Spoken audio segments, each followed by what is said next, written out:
జైల్లో ఉన్న వైసీపీ కార్యకర్తల్ని పరామర్శించడానికి పోవడానికి బయలుదేరిన కేతిరెడ్డి మీద అటాక్ జరిగింది. టీడీపీ మరియు జనసేన కార్యకర్తలు గుమికూడి ఆయన మీద అటాక్ చేసేదానికి ప్రయత్నం చేశారు. ఆయన లోపలనే ఉండి తర్వాత పోలీసు వాళ్ళు అదనపు బలగాలు వచ్చి ఆయన బయట తీసుకుని వచ్చినాయి. ఈ విషయం మీద స్వయంగా ఆయన మాటల్లో ఏం మాట్లాడాడో మనం విన్న తర్వాత మిగిలిన విషయాలు మనం చర్చించుకుందాం.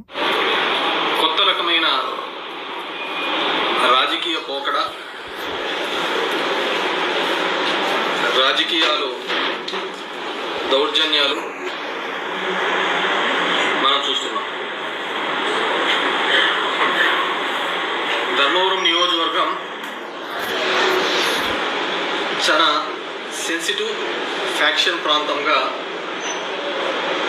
గుర్తింపు. కాబట్టి చాలామంది ఐపీఎస్ని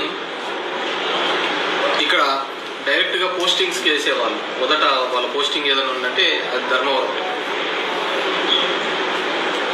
ఇప్పుడున్న డీజీపీ ద్వారకా తిరుమలరావు గారు కూడా ఇక్కడ మన ధర్మవరంలో ఏఎస్పీగా వర్క్ చేసిన సందర్భం చూసినాం.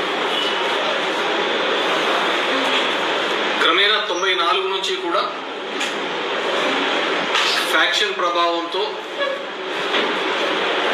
అప్పటి పెనుగొండ, ఇప్పటి రాప్తాడు, ధర్మవరం మీద మొదటి నుంచి కూడా ఫ్యాక్షన్తో ఇక్కడ భయాందోళన ఉండే పరిస్థితి చూశాం. తర్వాత రెడ్ స్టార్ అనే ఆర్ఓసి అని 2 సంస్థల ద్వారా ఇక్కడ ఒక మారణ హోమమే చూడడం జరిగింది.